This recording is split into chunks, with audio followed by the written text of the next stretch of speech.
બ્રાહ્મણે આમ તો બધાને આખી દુનિયાને આપ્યું જ છે સાહેબ. લેવામાં બ્રાહ્મણ હંમેશા પાછળ હોય, દેવામાં હંમેશા આગળ રહ્યો છે, રહેતો આવશે.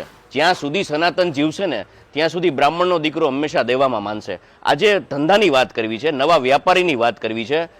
ધંધાની અંદર બ્રાહ્મણો પાસે કોઈ જાતનું પીઠબળ નથી, કોઈ બેકગ્રાઉન્ડ નથી. એટલું જરૂર કહીશ કે જે બ્રાહ્મણનો દીકરો ધંધામાં આગળ આવતો હોય ને તો રીતેશ ભટ્ટને ખૂબ આનંદ થશે. રીઝન કે કોઈ પણ જાતના પીઠબળ વગર પણ આત્મબળમાં પૂરેપૂરી હાથી જેટલી તાકાત છે. જોશીભાઈ, તમને ખૂબ ખૂબ શુભકામનાઓ કે તમે આ કેટલા ટાઈમથી સર આ ભજીયા હાઉસ ચલાવો છો? આપણે નવરાત્રિમાં ઓપનિંગ કર્યું હતું. નવરાત્રિમાં પહેલા નોરતાથી આપણે સ્ટાર્ટ કર્યું અને 3 થી 4 મહિના જેવું થયું છે. All right.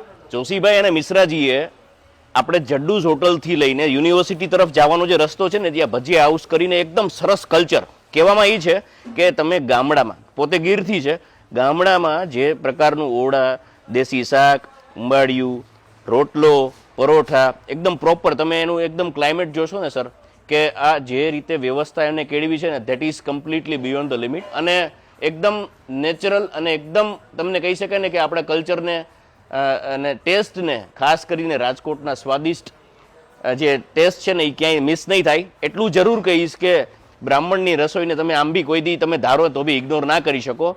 તો જોશીભાઈને અને મિશ્રાજીને આપણે ખૂબ ખૂબ શુભકામનાઓ પાઠવીએ. એક નવા વ્યાપારી તરીકે નવા સાહસ કરે છે, ગીરથી લઈને રાજકોટ સુધી એમની સફર છે, તો આપણે એને વધાવવા જ પડે. અને એટલું જરૂર કહીશ, એક પર્સનલ રિક્વેસ્ટ, ખૂબ સ્વાદિષ્ટ ભજીયા ઉપરાંત જે મેં તમને કીધું કે દેશી રીંગણાનું શાક, ઓળો, પરોઠા અને જે ખાવાની જે મજા છે, જે લઝીઝ છે, એ તમારે અહીંયા આવીને માણવી પડશે. આવનારા ટાઈમની અંદર તમે એટલું જરૂર કહીશ કે સ્ક્રીન ઉપર નંબર આપેલો છે. તમારા કોઈ પણ નાના મોટા ઇવેન્ટ્સ હોય, બર્થડે પાર્ટી હોય, લગ્ન પ્રસંગ હોય, કોઈ પણ પ્રકારના નાના મોટા પ્રસંગો હોય ને સ્ક્રીન ઉપર નંબર આપેલો છે, જરૂર કોન્ટેક્ટ કરજો અને તમારા પ્રસંગમાં ક્યાંક ને ક્યાંક જોશીભાઈના વ્યંજનોનો સ્વાદ લેજો. Wish you all the very best. Thank you so much. અને તમે ભગવાન ખૂબ ખૂબ પરશુરામ આગળ વધારે એવી શુભકામનાઓ.